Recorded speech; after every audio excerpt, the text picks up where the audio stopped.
Hello and welcome to our RBA and economic update. I'm joined by my good friend and co-host Evan Lucas, and we're here to talk about what has been an extraordinary 6 weeks. 6 weeks since we were last here. We have got a lot to talk about in our March economic and RBA update, and of course we'll be taking the RBA's decision, which is going to happen in about 8 minutes time from now. So we've got a little bit that we want to get through before that time, and we will come back to this. So we're going to spend a little bit of a minute talking about the Iran war, because obviously that is the biggest story in town around the supply side inflation shock that's going to ripple through all economies around the world. We're going to talk about RBA's change in its tone, and so we're expecting a rate hike. We're going to look at some energy prices and also Australian inflation expectations and the federal Labor government. And we're going to do that in 8 minutes. So we're going to be moving pretty quickly. We'll probably circle back. So we will circle back. We definitely will. So look, obviously this is the story that everyone's trying to get their heads around in terms of the Brent crude oil price spike that we've seen. And what we've got on display for you is to look at the different levels of spikes. And of course, this isn't inflation adjusted. This is basically where the price has moved over that time. And you can see 73 oil embargo, 1980 Iran sort of reserves. Then you got the 1990 Gulf War. Then you got the financial crisis, the GFC in 2008. 2011, we had the Arab Spring. 2022, the Russia invaded Ukraine. And then obviously we had the Middle East crisis that we're currently dealing with right now. Evan, over to you on this story around where the price is at and what we're seeing in terms of these. So taking those points, there's been 5 major inflection points in inflation off the back of an oil crisis of some description. This chart comes from JP Morgan. I've pulled this deliberately out of the AFR because it gives you the best oversight of what it is. And it shows you very clearly that early 70s embargo, what the Iranian Revolution did in 79, the Gulf War, the OPEC cuts, and then the Russian invasion. And you can see the spikes it caused in core and headline inflation. This is global. This is not just for Australia. So I need to point out this is the global story. 4 out of the 5 of those led to global recession. So that's the other avenue about what has happened in the last 2.5 weeks for when we're recording this. The changes that we now know that history shows that when you get an oil crisis like what we are currently experiencing and are likely to continue to experience in the coming period, you will get a spike in inflation. Does it therefore lead to an issue around global growth? Likely, because don't forget, US denoted debt is the big concern here for developing nations. You look at somewhere like Pakistan, for example, they get all of their petroleum out of the Middle East. You look at places like Egypt, they too do the same thing. So developed nations with US denoted debt, they're the concern. Obviously not straight to us, but it is something to be aware of. And this is where it flows through into, this is the electricity story. So this is our challenge that we've got right now. So when we look at our kilowatt cost per hour compared to our obviously competing nations, it's free trade out there. And this is effectively what's happening. So that looks pretty good on the scheme of things. But this is 24-25 when the government and also the states were giving us energy rebates. Now, what's going to happen in 2026 is that our price is going to move from what you see there in terms of residential at 25 cents roughly US dollars per kilowatt hour. We're going to 31. Okay, so that's going to make us uncompetitive in the household, and it's also inflationary, which then leads us on to this story around our inflationary expectations. So consumers are now starting to think about this, and you can see this is in the ANZ Roy Morgan weekly research. Look at that spike there in terms of that weekly number.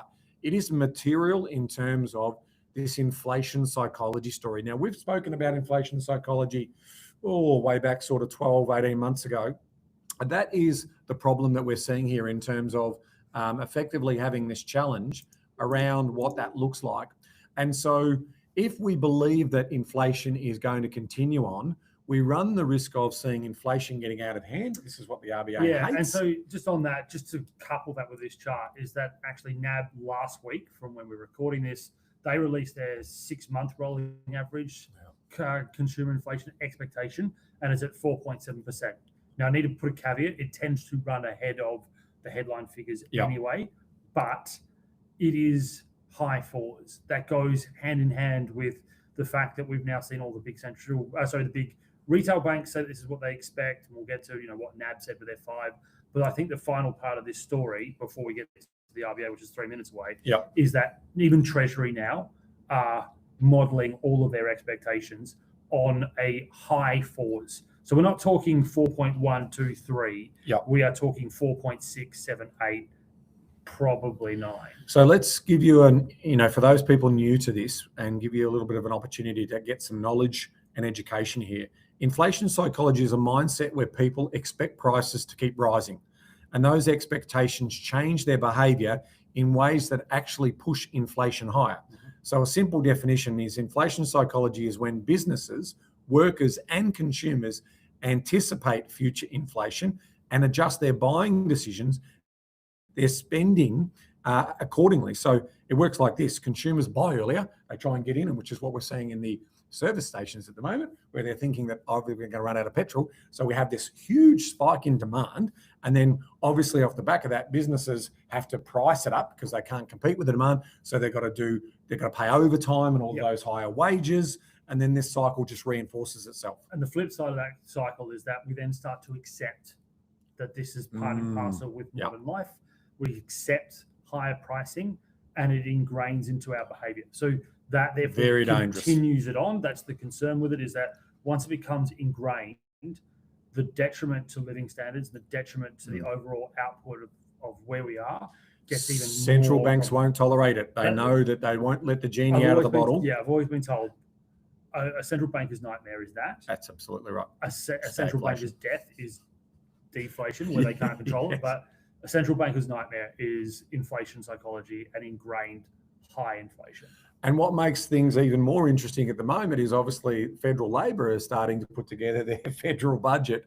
And we are potentially going to see a federal budget where we're looking at tax reform, because we've got spending that's getting out of hand. We've got debt and deficits and debt as far as the forwards can see. And yes, we're going to have multiple rate rises by the sounds of things. So that is the challenge that we currently face, which leads us into what we believe is going to be the decision from the RBA. So we'll just bring that up now. We're only moments away before we refresh this thing. So it's our consensus that we're going to see a rate rise today.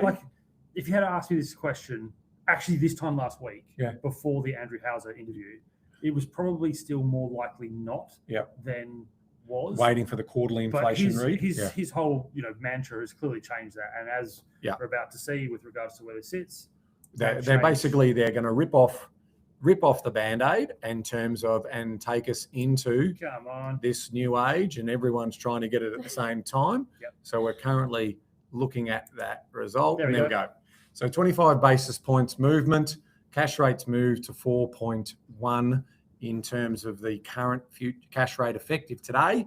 And that's no surprise to us in terms of what we're seeing. And it still puts obviously what's in play in respect to future rate rises. So what we'll do is we'll go and have a look at the statement in terms of what was released today.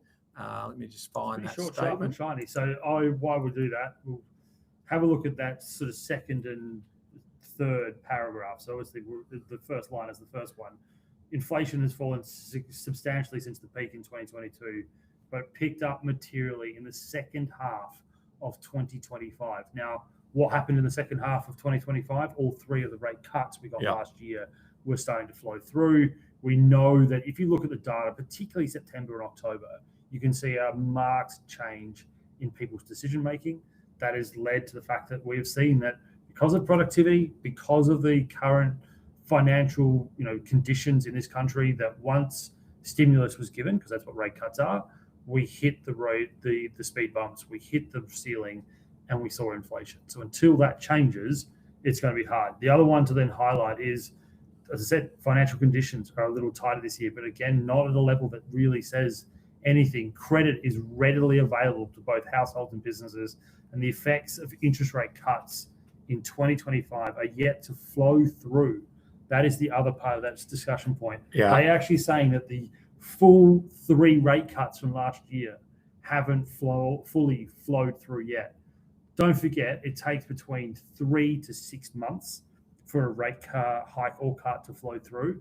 So we're not going to experience these 2 rate hikes that we've now had till July, because February is the first one, and then August. Now, the other big talking point here is, look at this. Today's policy decision was made by majority, 4 versus 5. So close. So it was close. That surprises me. That surprised me a little bit. Yeah, that's going to be a talking point. That is definitely going to be a talking point. I mean, if the journos are worth their salt, I agree with you that you have to be asking that question. Yes. Like, it's clearly that close. Yeah. Does that therefore suggest that May is less likely? Maybe, but or it's one of the situations where the court they wanted to wait for the quarterly data. Yeah. Because obviously the monthly data is a bit choppy, and they're not necessarily thinking that the conflict in Iran might continue on. So that is surprised. I would have thought that maybe you might have had 2 descendants, but you've got 4 in this particular story here. So okay. So let's wait and see. I mean, we don't get to know who those 4 are, but no, and that will be the other part of it. Again, there will be that political innuendo of, is it the new appointees that were the ones on the holders, or vice versa?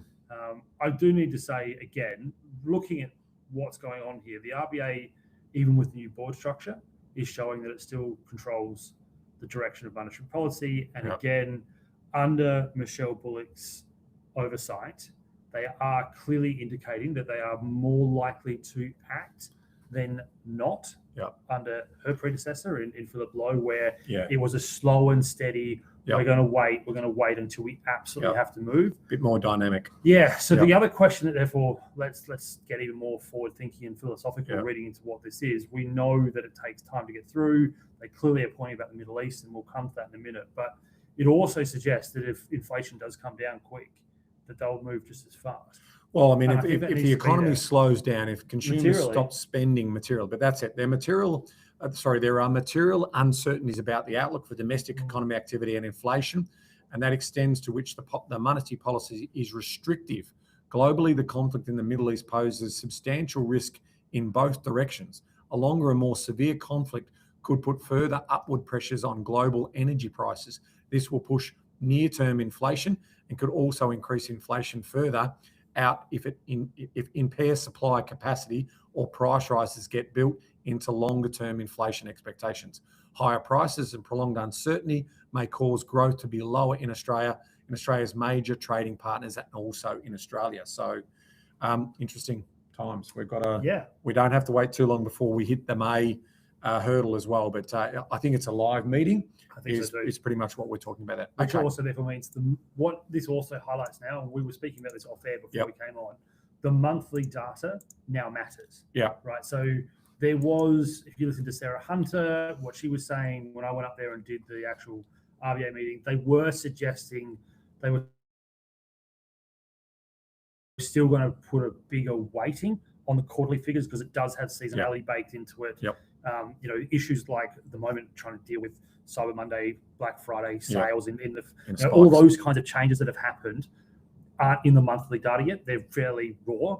What this tells us is that actually, no, we need to go back. And again, I would agree with you. I think May is more than live. Yeah. The chart you've got on screen suggests that we could be back to where we were most of the way through 2024 to the start of last year. Yeah, I think that makes sense to me, considering that we've obviously got, homegrown inflation was our biggest problem before we hit the Iran war. So from that point of view, it definitely makes interesting reading. So yeah, just before we go off that, interesting reading just from an aside is the reaction of the Aussie dollar. Yep. So the Aussie dollar has actually fallen. That suggests the market's actually taking this as slightly more dovish. Yeah, well, probably the majority versus as opposed to unanimous. Is interesting. So maybe the market's taking a little bit of heat out of a May opportunity, which is what we can see with the shoot lower. Yeah, quite a significant shoot lower in the Aussie is okay. It's still probable. I think once they come to the realization, we'll probably be back up. We are now 50 minutes away from the presser. Yeah. And I think her comments will change that again. Okay, so let's go to the quarterly GDP data because we want to get through a few data points for the Australian market. But in reality, a lot of these data points now sort of, are lag data points. There is going to be a definite change in terms of in sentiment and psychology and as well as obviously what's going to be happening around prices and cost of living. That's going to be a big theme again emerging in 2026. The Australian economy expanded by 0.8 quarter on quarter in Q4, accelerating from an upwardly revised 0.5 growth range in Q3 and topping market expectations of 0.6. So the economy was running stronger when that was in the monetary policy statement that we just saw. The 17th straight month that quarterly growth driven by firm domestic demand across both private and also public spending. So here we go in terms of private demand supported growth through household consumption, 0.3 versus 0.5 in Q3, linked to discretionary spending amid Black Friday events that Evan mentioned a moment ago. In terms of public demand contributed through government spending was 0.9 versus 1.1, and investment 0.9 versus 0.3, owing to transport infrastructure projects and higher defence outlays. So that was the one, right? So the thing that was such a take from the GDP figures, the consumer actually technically went backwards. Yes. So it expanded. Even though, at 0.3. Correct. But that's because there was the energy rebates came out. Yeah. But the consumer was already showing signs of slowing down. The government was arguing that it's slowing its spending down. But as you just point out, three times more. Yeah. It's still growing at three times more. 2 times more. But 0.3, 0.9? Yeah. But if you even them out on numbers in terms of size, okay. so obviously it's the good third. Point. Yeah, good point. But the infrastructure spending is the one they're like, look, it's slowing down. Yep. That's true. But the pipeline is massive in 27 and 28. Defence spending was 7.1%. Yes. And then you look at also where the private side was, it was in business investment, which is now likely to come on the backside with rate rises and a global backdrop that is not conducive. And so Jim Chalmers, our treasurer, had a good story to tell when the GDP numbers dropped before now the difficult story that he has to tell Australians that it's going to cost us more to actually our spending power is going to be worth less is effectively what's happening. So we saw the GDP annual number go to 2.6.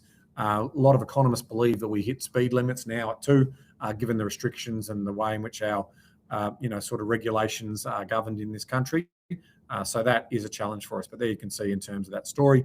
Then we look at the annual inflation story here. We can see Australia's annual inflation held at 3.8. So that's headline inflation in January, unchanged from both prior months, and topped that market forecast of 7.3, remaining outside the central bank's 2.3%. So we know that this is the inflation story that has been challenging for us. The trimmed mean story is also one whereby the measure of core inflation increased to 3.4% year on year over the fourth quarter, making it the fastest rise in 5 quarters. And so that's the data that we got in January. So no changes there.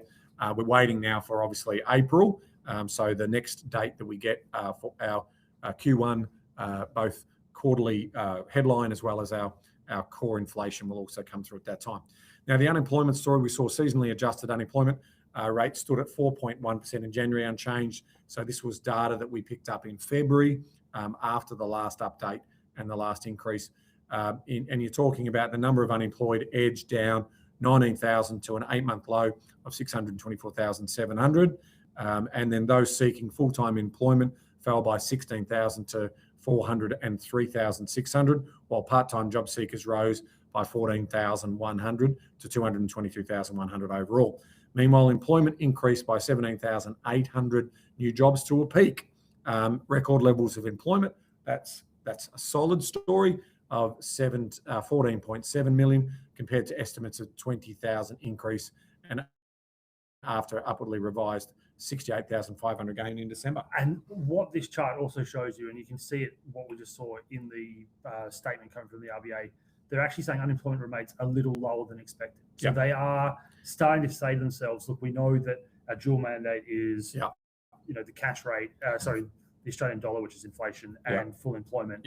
They've got, in their view, now the capacity just to shift that slightly higher. The chart shows you that we actually are below trend. You can see normally that the unemployment rate on an average is about 4.5, what we call the NARA. And you can see that. The COVID period that was obviously spiked. Which is a little bit different, but we are below that. Now, that's a great thing in terms of everybody having a job, but as the RBA is pointing out, it's actually possibly going to slightly forego that second mandate to tame the bigger mandate being inflation. Okay, so now let's have a look at the consumer. What is the consumer thinking off the back of that? And what we see here is the timing of this survey is quite pertinent because what happened in regards to the collection of the 1,000-odd households that were surveyed over this period is only the final third of those households were surveyed when the US started attacking Iran. So, and Israel, I should say. That's what. So we saw the Westpac Melbourne Institute consumer sentiment edged up 1.2% to 91, because you would think it would have fallen off the back of that. Now, daily responses showed a material weakening in the survey week.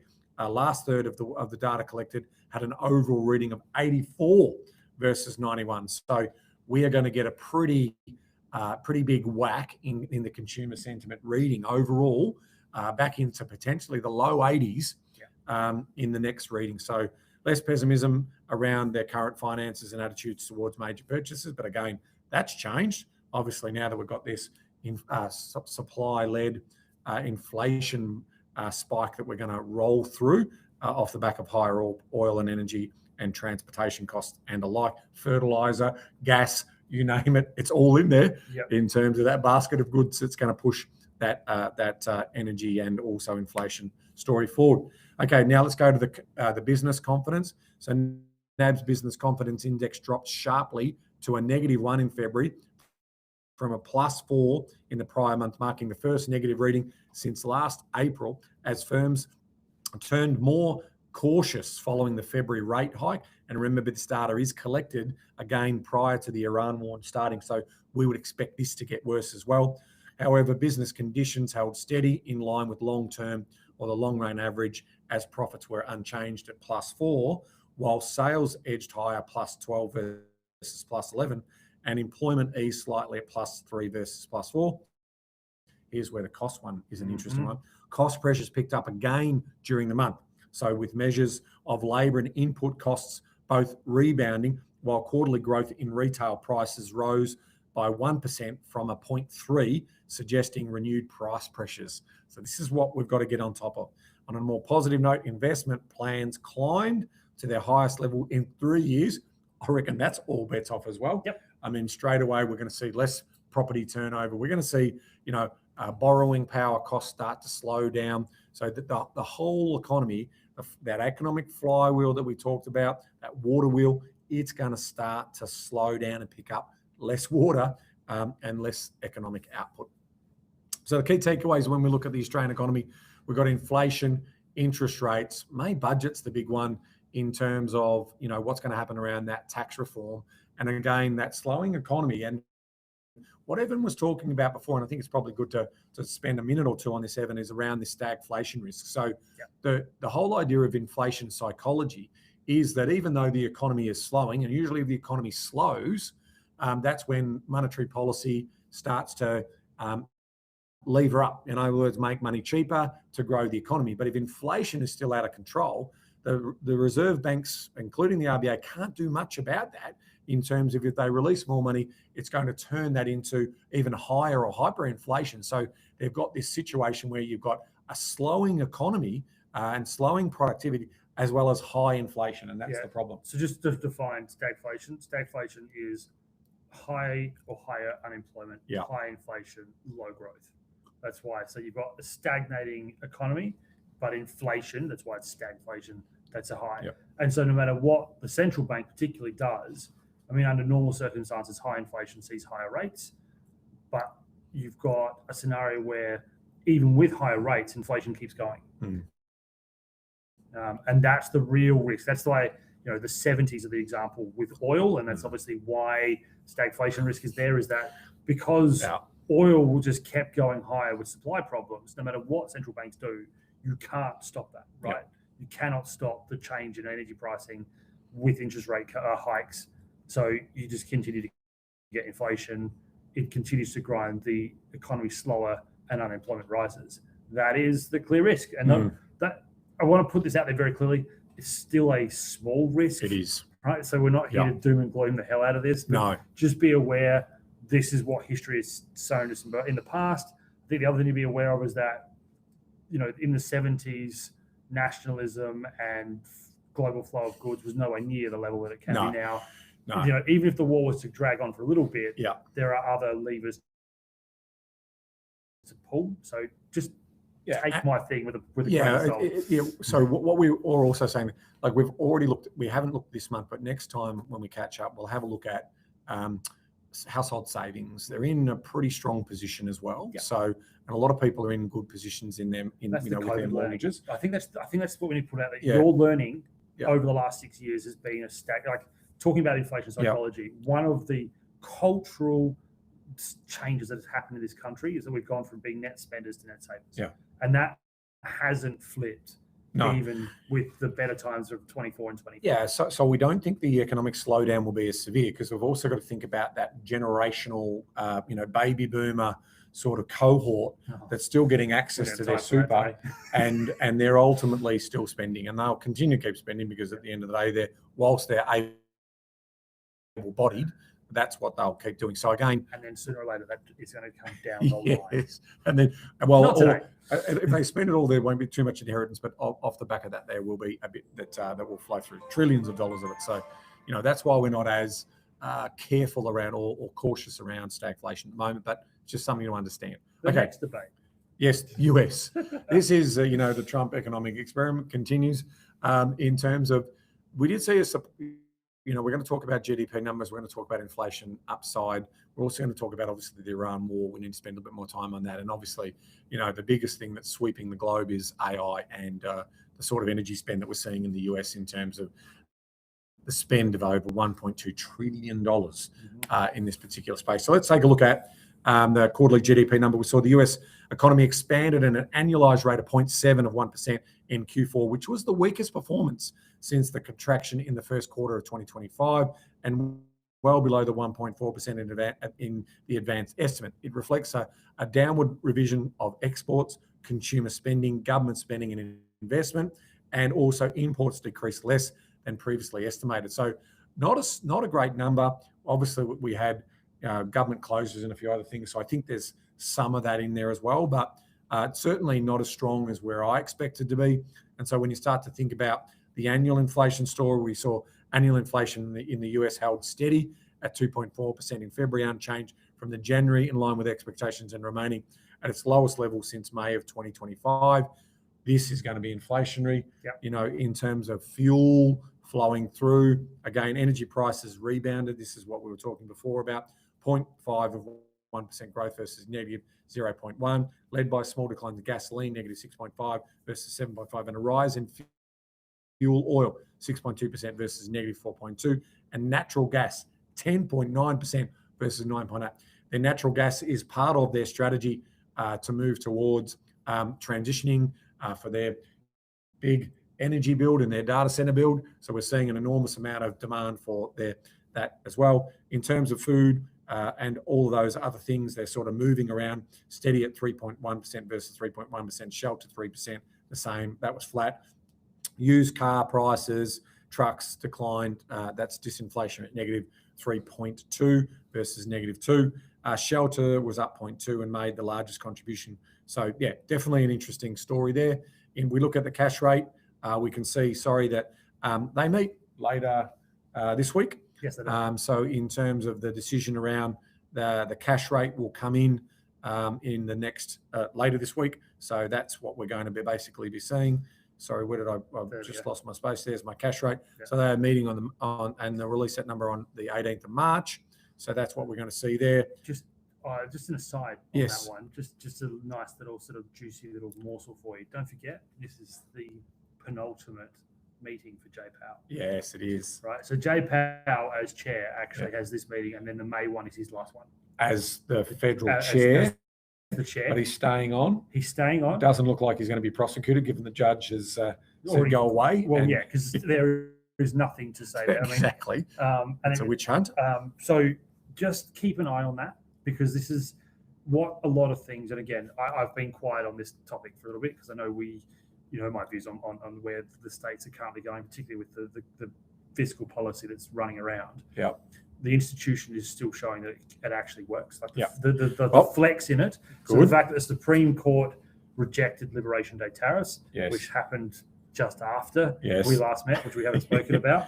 So that obviously very much dents the way that income was coming into the federal government. Now he's done blanket. Yeah, so that tariff. was the first one. Yep. Second one is that the Department of Justice has blocked the idea that there is any criminal case for Jay Powell to argue is the next step. But also, the Federal Reserve is still very clearly that it is operating under a system that is rules-based and is consensus-based. And it's hopefully holding its independence, I think. And that's exactly what I'm saying. So even with he is going to get Kevin Warts as the incoming chair. Yep. Even with him coming in, he's still only one vote. Yes, he's going to be the public figure. Yes, he's going to be the talk. Yep. But like Michelle Bullock, she only has one vote. Yep. Same principle. Yep. Okay. Let's look at the unemployment just quickly. The unemployment rate in the US rose to 4.4% in February, up from 3.4% in January's number, slightly above market expectations. The number of unemployed people increased by 203,000 to 7.57 million, while total employed fell by 185,000 to 162.91 million people employed in the US. The labour force grew moderately by 18,000 to 170.48 million, pushing the participation rate down by 0.1% to a 62 flat.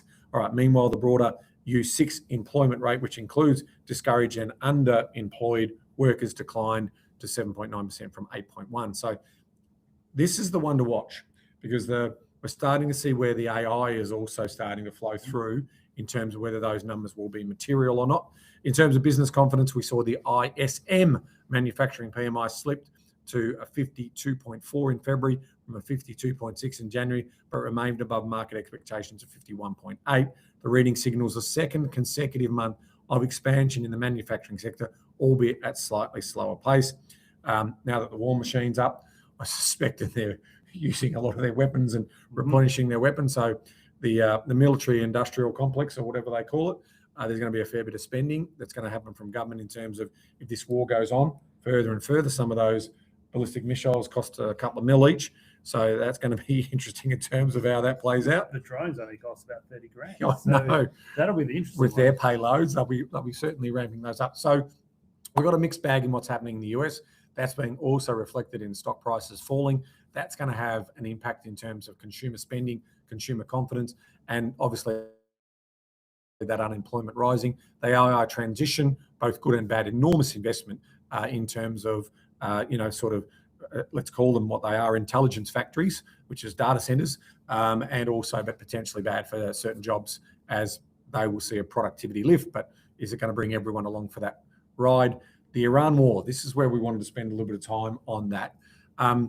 What are the expectations in terms of what you're seeing, Evan, around how long it's going to play out for? Like, are we going to be done in a week or two? Given what we saw is the US president earlier today, our time, postponed his talks with China, with his words. Xi. Yeah, his words. A month or so. Yep. So that's his words. Yep.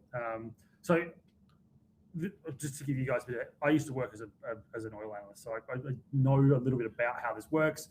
Talking off head, you've got to remind yourself the US is still and will remain the largest producer of oil on the planet. 20 million barrels a day. Yep, and it makes up about 14 or 14.5% of global supply. Yep.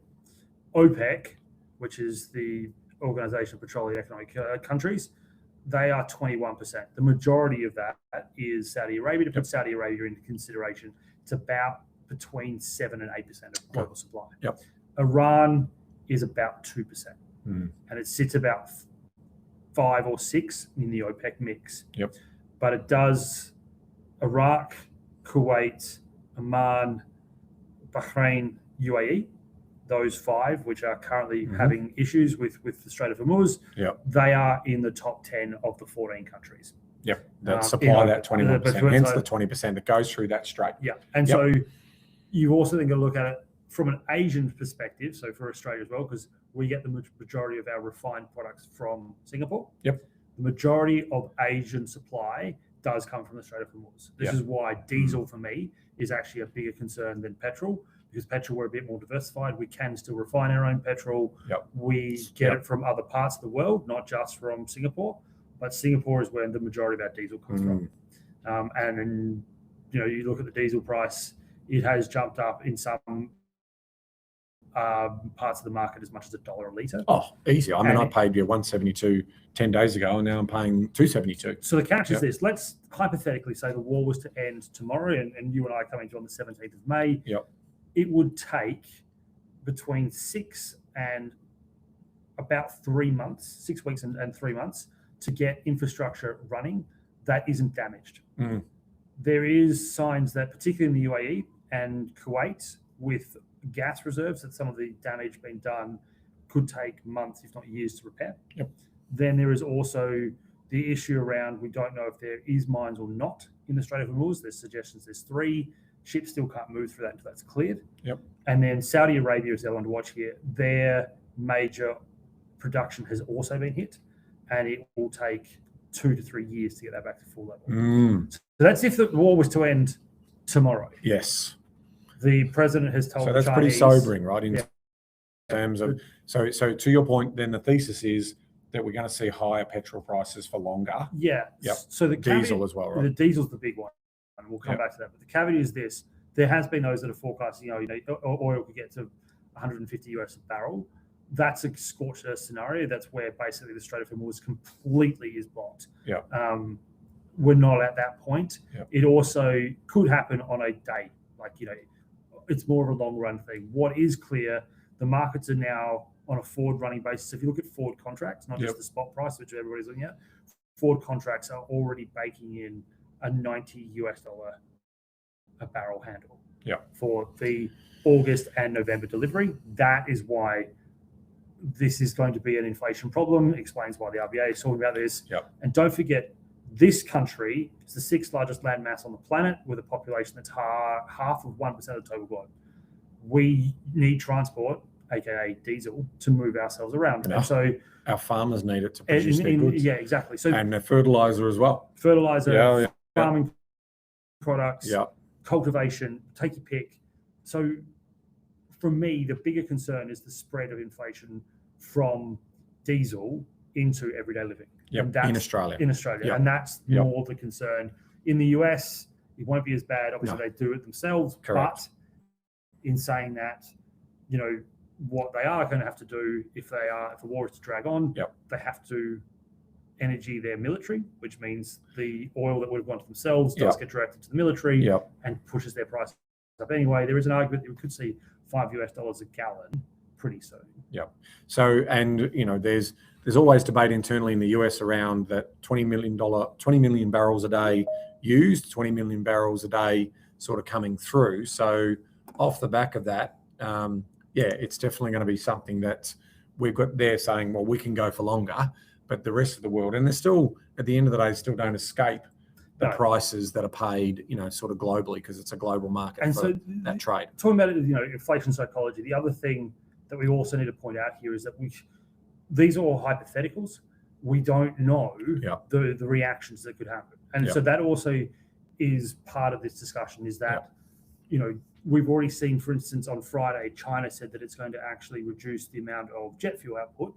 It wants to stockpile that. Yep. We are actually a consumer of Chinese jet fuel. So Yes. there are other unforeseen Yeah. problems that come with That this. will play out. Now, rate call later this week on hold. Hold. Yes. There isn't a sign yet. And No. particularly now with what has happened with the Iran war, Yep. the inflation story that we've just talked about with the RBA, the Fed will have the same problem.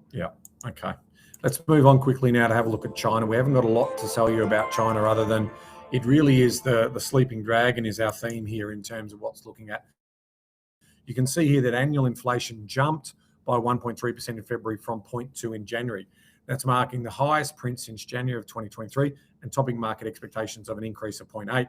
The increase largely reflected the impact of the Lunar New Year, which fell in the mid-February this year. And then food prices logged the sharpest rise since October 2024, rebounding from the prior decline of 1.7 versus negative 0.7 in January, boosted by an acceleration in the cost of fresh vegetables and a soft drop in pork prices. Non-food inflation picked up strongly, 1.3% versus 0.4, with upward price pressures coming from clothing, 1.9, healthcare, 1.9, and education, 2%. Meanwhile, transport costs fell more slowly at negative 7 versus 3.1. That's all going to change. Mhm. And core inflation, excluding food and energy, as we know, rose 1.8 year on year, the strongest since March of 2019. So we're talking about monthly CPI also rose by 1%, up from 0.2 in January. So they've actually got a heartbeat in inflation. So it's not too bad where it's currently sitting, because it's still anemic compared to the rest of the world in terms of what's happening. But like the rest of us, they're going to be impacted by their input costs, and that includes obviously oil, that they get 20% of their oil from Iran and also Venezuela.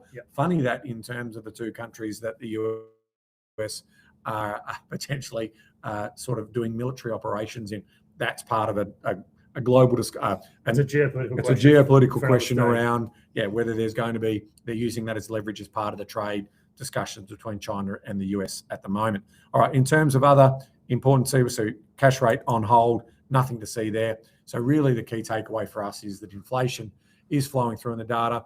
It is a sleeping dragon. We don't know, they've been asked to help out in the Strait of Hormuz. Whether they do that or not, no, they're not. They're going to pretty much try and avoid that like a plague.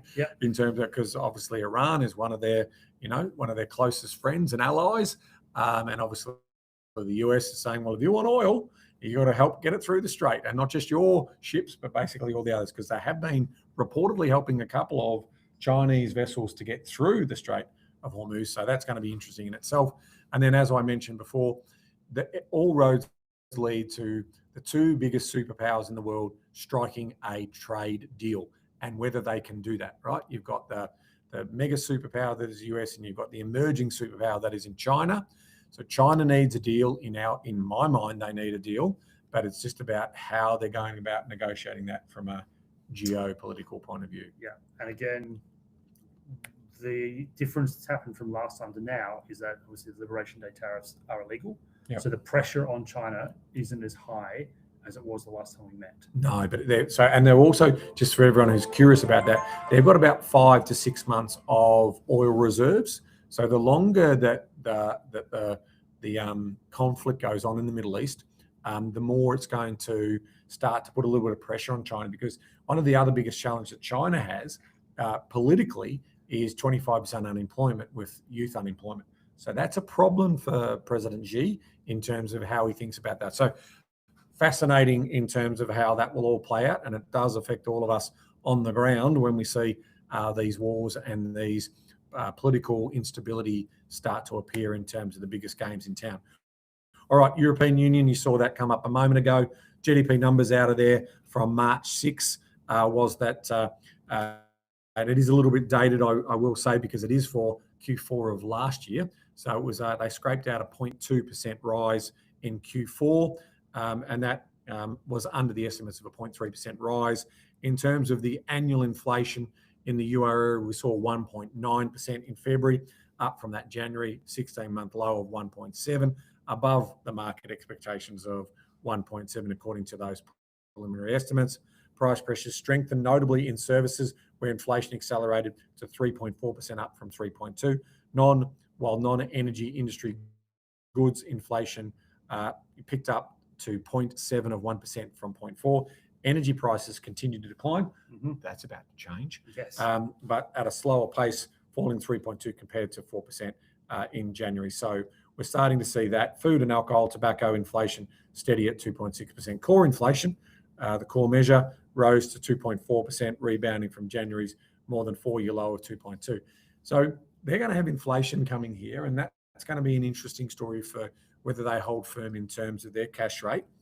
The ECB did leave the rate unchanged in February. Their next meeting is actually this week as well, on the 19th of March. So it is going to be interesting in terms of what the ECB does with their cash rate. But my position is a hold. Yeah, mine is too. We'll see what plays out there, but we're going to have to be looking at that.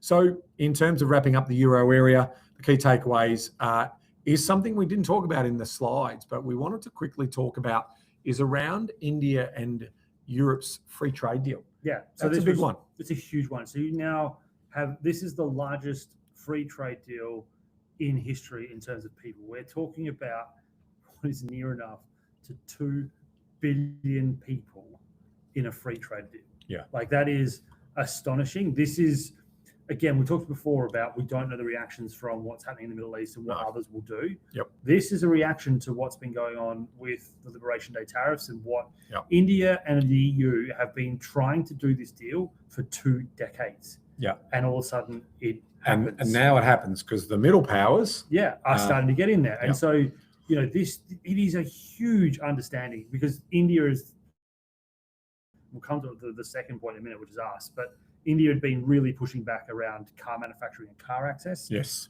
For good reason, considering that, you know, Tata had got very big. It does see itself as a car manufacturing superpower over the coming years as it Yep. starts to take on, you know, China. Northern Asia. Yep. So that was a big movement for them. It also, the EU lowered standards in terms of food To get the deal done. So Yep. it's a huge deal. And then the second one, as we speak, so this isn't fact yet, but it is very likely that this coming weekend, Ursula von der Leyen will come to Australia to sign a free trade agreement with the Prime Minister.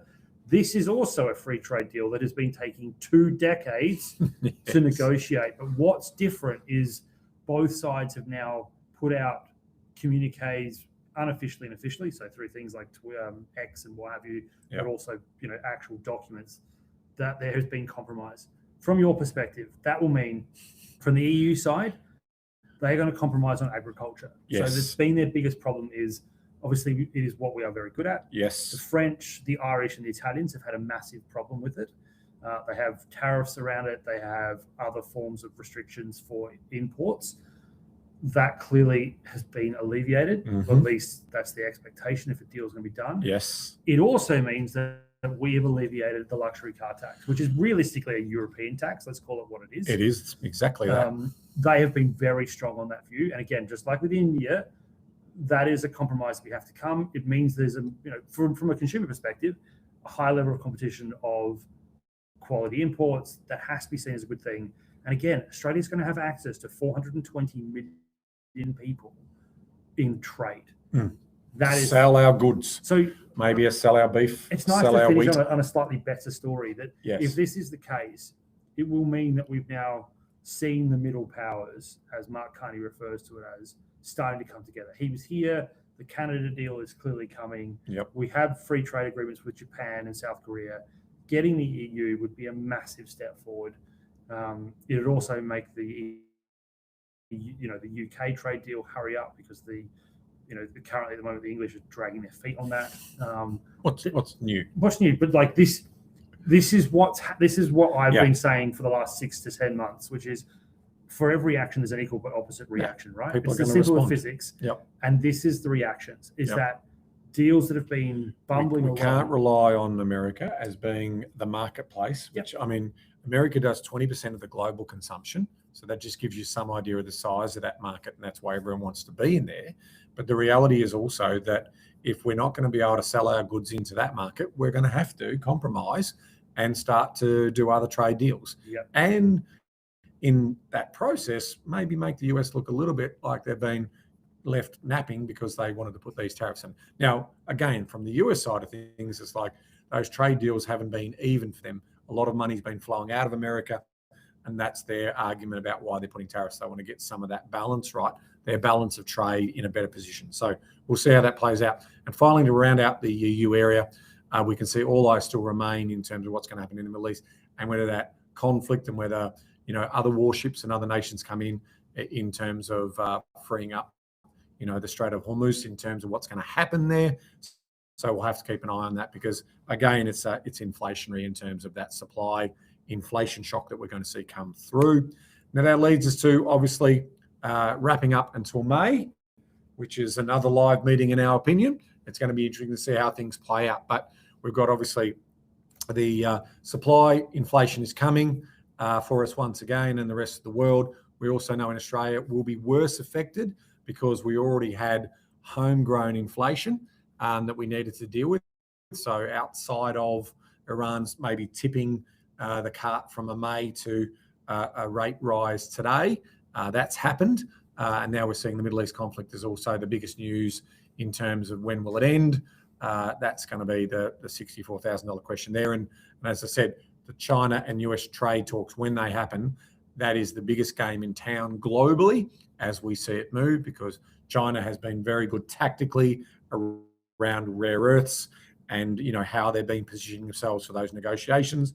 And now the US potentially feels they've got a little bit of leverage in terms of if the domestic economy starts to struggle inside China and Asia generally, then China needs to come to the table and get a deal done to obviously keep their country happy and their people employed because of that unemployment story that's emerging out of China as well. So fascinating geopolitical plays that are going on here. So just my final word is yes.